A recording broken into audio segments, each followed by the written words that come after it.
So, guys, the death by 1,000 cuts currently being inflicted upon the Russian oil industry right now, not only by the good men and women of Ukraine's armed forces, but sanctions, everything is piling up at once. I've got a number of stories today. The oil industry, the gas industry, we've got Russian oligarchs now pushing to drain the banks of capital so they can be paid. As you know, was eventually going to happen. But first, let's get into something that Russia really tried to deny for a couple days. And now, once again, we find out that Ukraine was telling the truth and Russia was, of course, lying. We have the radio communications just released in the past couple hours here. Some Russians just uploaded this. They're not allowed to do that. There's laws against this in Russia now. This is the Port Authority down there in Tuapse, the Russian port, one of the busiest oil export terminals in Russia, handling billions of dollars a month in oil. And I'll just read you what I wrote. 10 minutes of panicked radio communication among sanctioned Russian shadow tankers as they watch their ships, the port berths and pipelines burn in Russia's southern port of Tuapse. This is not last night, but the night before. The world refuses to crush Russian oil, so Ukraine is once again handling the situation. And these are the captains sort of urgently begging for assistance as their ships are burning, and the pipelines as well as the berths. Okay, pipelines damaged, right? I don't know. They look like because there's a big fire right now on the terminal pipeline. Okay, do you see any fire brigade with a car or not? I don't see. I don't see. Okay. So in the terminal side, on the pipelines, the terminal side. Okay, pipelines. And I don't want to burn too much of your time with this, but it's basically just they're describing in detail what's on fire, all the things that Russia said were not. To send someone for the disconnection. Yes, we are reaching these people. They will be coming soon. Okay. And they're filming while these radio communications are going back and forth. Yes, soon tugboat also will be coming for firefighting.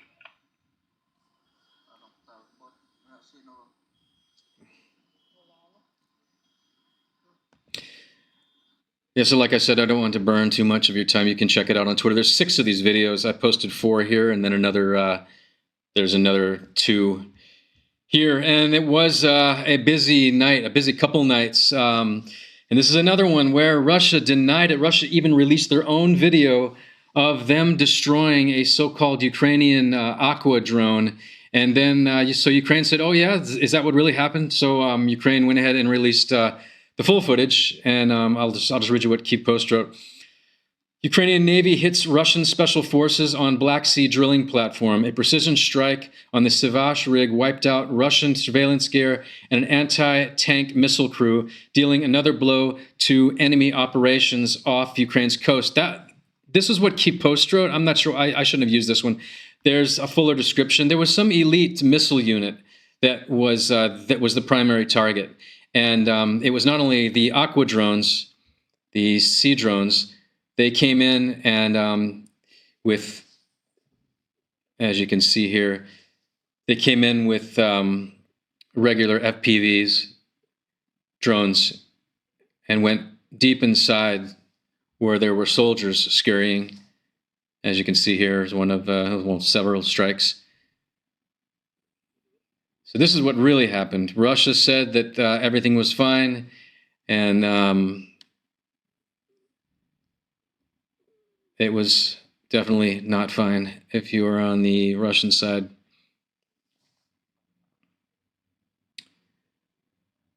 And these drone strikes are just getting absolutely out of control. There's no air defense, it seems, anywhere around. This is off the coast of Crimea, by the way, which is even last night they destroyed another S-400 battery, one of Russia's most expensive missile batteries or anti-aircraft units.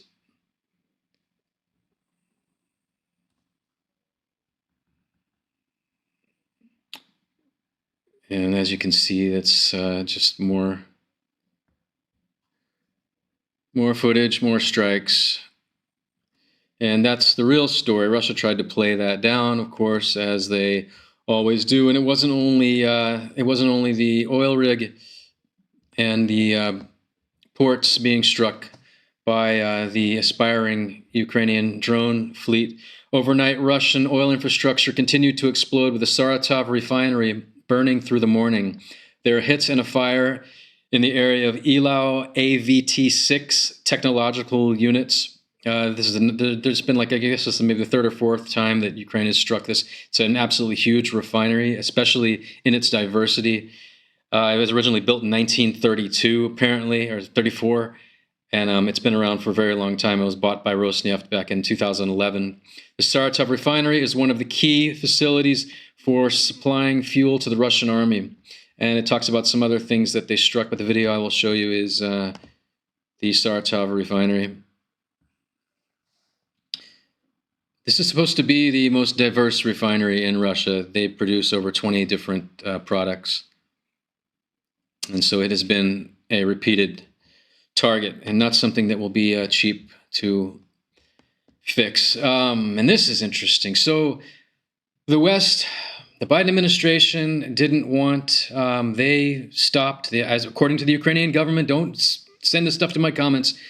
The Biden administration stopped Ukraine from striking Russian oil infrastructure, and then the Trump administration stopped the Ukrainians from striking Russian oil infrastructure. Both eventually relented. Biden for a couple months, then on again, then off again. Same thing happened with Trump. Okay, so they're both guilty in this.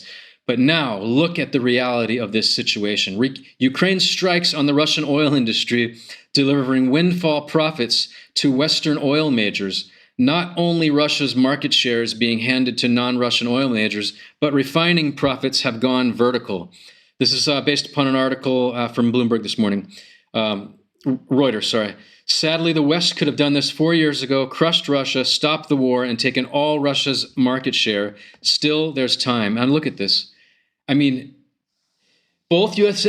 administrations were absolutely in a panic. Oh my God, they're going to drive up the price of oil, and then it's going to be bedlam, and all the voters are going to be pissed, and it's just going to be, a horrible situation.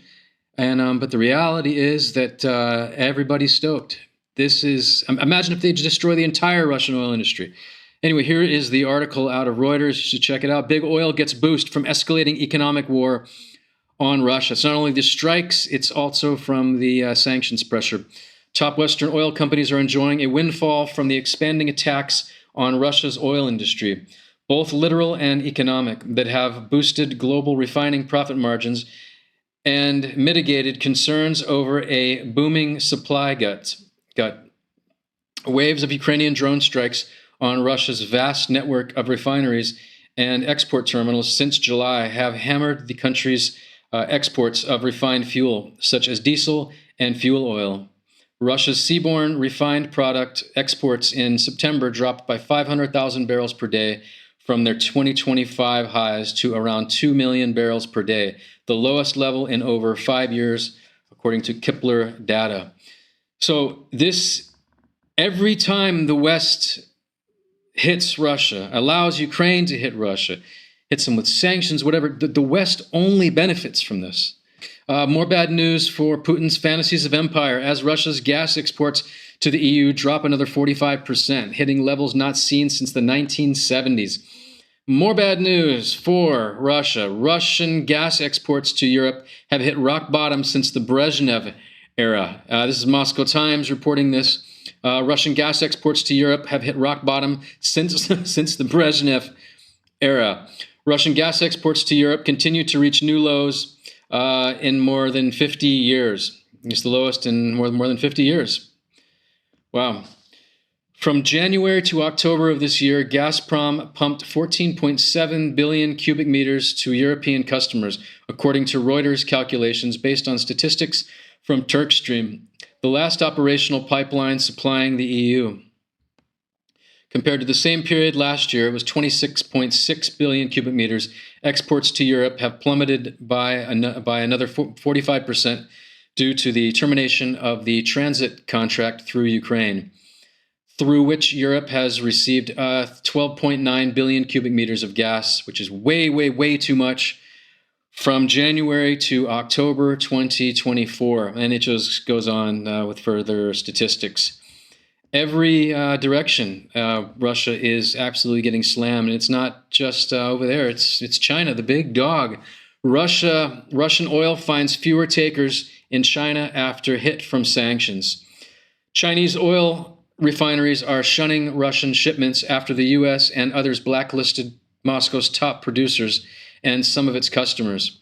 State-owned giants such as Sinopec and PetroChina Co. are staying on the sidelines, having canceled some Russian cargoes in the wake of U.S. sanctions. Right now, there are several giant Russian tankers that are sitting all over the place, and they've got really nowhere they can go, and they're waiting for buyers.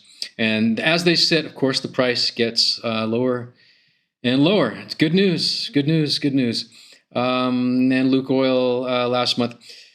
According to traders, smaller private refiners, dubbed teapots, are also holding off, fearful of attracting similar penalties to those faced by Shandong Yulong Petrochemical Co., which was already blacklisted by the UK and the European Union. So the Chinese are, in fact, afraid of sanctions, which is terrific.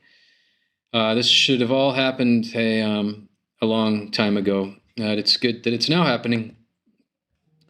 And it's not only the oil and gas situation that is absolutely plummeting.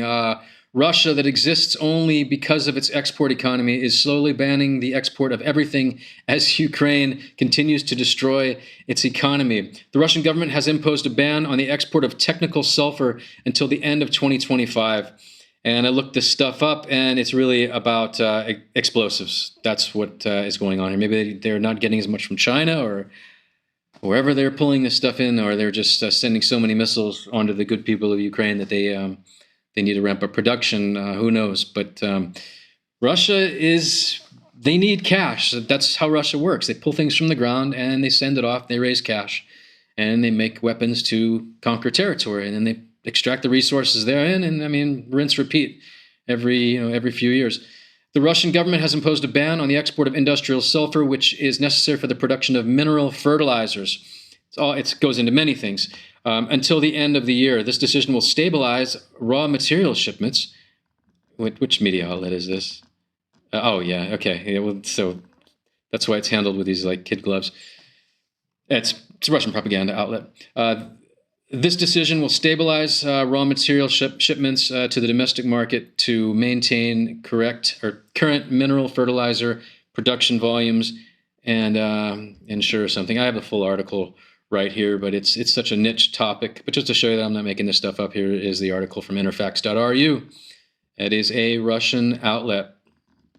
Things are only getting worse in across the savage Russian hellscape. And now the billionaires are starting to whine because, what's happening? Their economy is totally destroyed. Well, you know what's happening in Russia. I'm covering it every couple days here, and there's a number of us doing the same.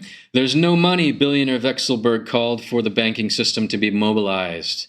This guy's worth around 9-something billion, which is a big time billionaire in Russia. It's like, one of the, I don't know, it'd be like the 500th in size billionaire in the United States.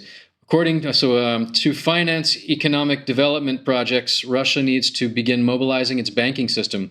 By mobilizing, he's talking about taking the money from the depositors and bringing it into projects that they can then skim, like say build a new sewage system for some town, but they just steal most of that money. 90% of that cash is stolen.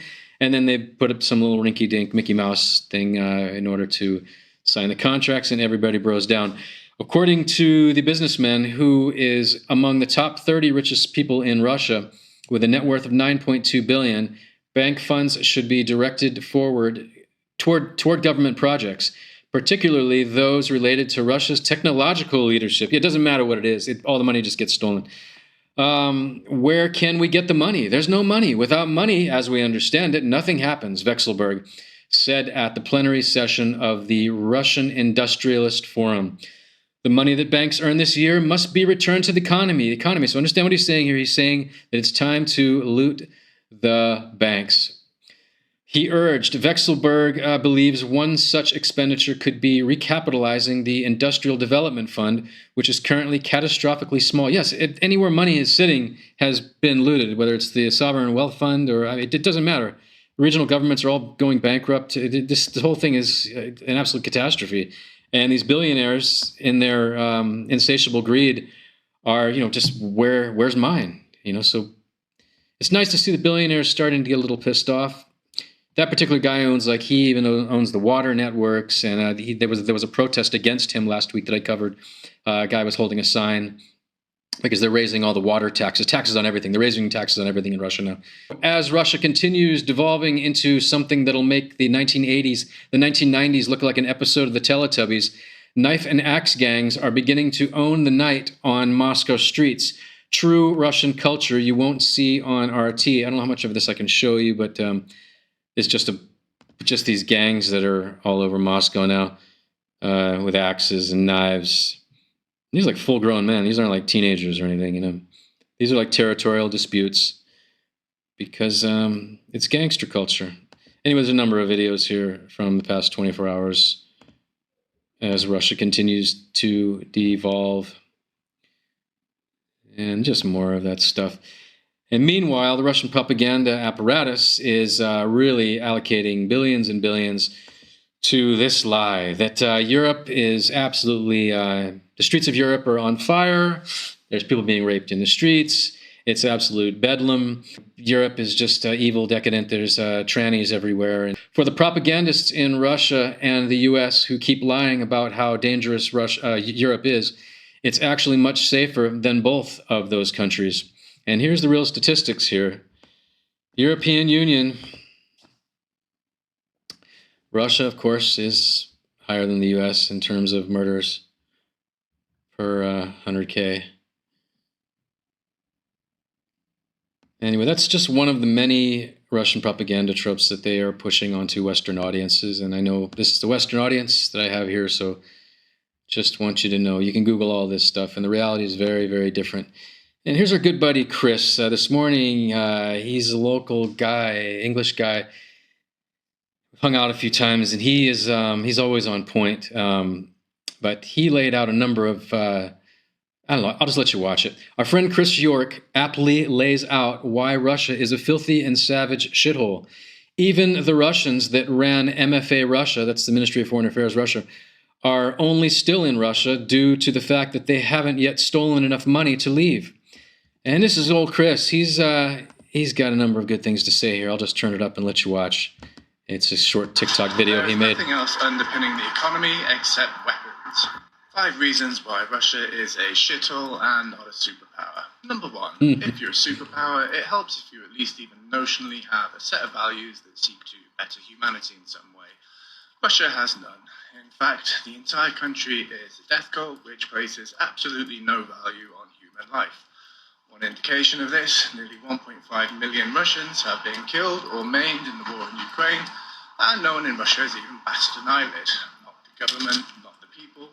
How would you feel if nearly 1% of people in your country were killed or maimed in a foreign war? You'd be outraged on the streets. But in Russia, no one gives a shit. Number 2, it's a country built on dirt. Once you take away gas, oil, and metals, there is nothing else underpinning the economy except weapons. And we'll come to them in a bit. There is zero innovation, none of the world's major tech companies are in Russia, and not a single piece of technology used in daily life is Russian. Number 3, it's also a country built on lies. The only reason that Russia is so desperate to prove to the world that it's a superpower is because Putin has told his people repeatedly that they are one. And as soon as that lie crumbles, that's the end of Putin. But if you've got nothing positive to contribute to the world, what have you got left? Number 4, the only thing Russia contributes to the world is death and disinformation. When you're so backwards as a country that you can't produce anything to better your own population, your only option left is to try to destroy everyone else's and drag the world down to your level. So you build missiles to bomb civilians in neighboring countries, order the few computer-literate people you have left to hack and undermine the West, and build nuclear weapons to engage in a global dick-waving contest to desperately try and make the rest of the world fear you. Number 5, Just simple logic says that Russia isn't a superpower. China is a superpower. Russia is now becoming so dependent on China that it's at risk of becoming a vassal state. And if you can't stand on your own 2 feet on the global stage, then you're definitely not a superpower. Yes, Chris, he's got it covered there. There's nothing I can add to that. Yeah, I love how the narrative in general is just trending downward, and we are able to now. I mean, when this war began, there were Russians like Lavrov and Peskov, and these guys are on Putin, and they were still referred to as diplomats. I mean, I was referring to them as just savage pieces of shit, murder. I mean, they're mass murderers, and you have to call them what they are. I mean, otherwise you are complicit. If you want to be complicit, you should move to fucking Russia.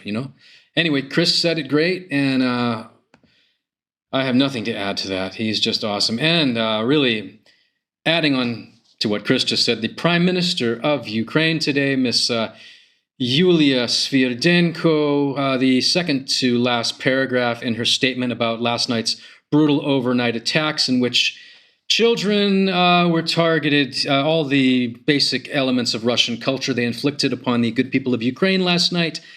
But she inserted one paragraph in here. I'll read the whole thing. Last night, Russians attacked our peaceful cities and regions, Dnipro, Mykolaiv, and Sumy. Once again, children are among the victims. In Dnipro, missiles targeted civilian infrastructure. In Nikopol, the Russians shelled the city with artillery and FPV drones. In Pavlohrad, 4 people were injured over the past day. In Mykolaiv, Russian drones struck a large supermarket. More than 2,000 square meters were destroyed by fire. Russians destroying food. That has been one of the main targets since this war began. That's also not covered as much as it should be. A fire also broke out at a service station, damaging vehicles in nearby buildings. The attack disrupted energy infrastructure, cutting power to 12 settlements. In the Sumy region, Russians struck a residential neighborhood with UAVs. Deliberate terror. A 52-year-old man was killed. Among the 5 injured are 2 small children, aged 2 and 5. This is outright terror. Okay, this is the paragraph. This is outright terrorism. Russians have nothing else. It is the glue that holds their culture together.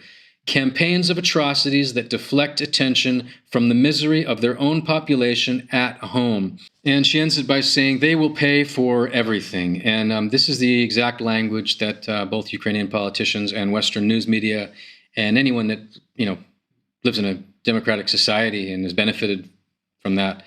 This is the language when we refer to everything that Russians are doing globally in this massive global terror binge. We need to speak in accurate terms, as Chris did, as I tried to do, as an increasing number of Western media outlets are finally doing, and now the Prime Minister of Ukraine using the appropriate language.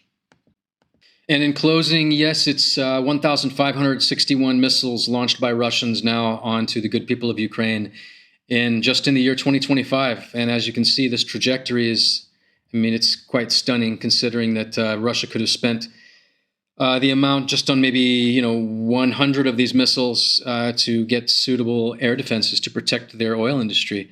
But see, in Russian logic, that doesn't make sense. You see, it's about building missiles and destroying. As you know, in the 1990s, even when Russians were so desperate, they were drinking cologne as a substitute for vodka on the streets, dying on the streets of Moscow, drinking cologne. Look it up. These things happened. They still found the money, even while the IMF was bailing them out and making sure Russians didn't freeze and starve to death. They found the money to invade Latvia, Lithuania, Estonia, Moldova, Georgia, all while they were at the very bottom, while the USSR was there wasn't even the USSR anymore. I don't know what you could call it. It was just, it was like hell on earth. And Russians will even tell you that's how it was then. So Russia's not going to stop this until the civilized world gets serious. And it shouldn't just be Ukraine having to deal with it, it's amazing that it's still that after almost 4 years of war. So guys, that's all I've got for you today. All right, have a good one.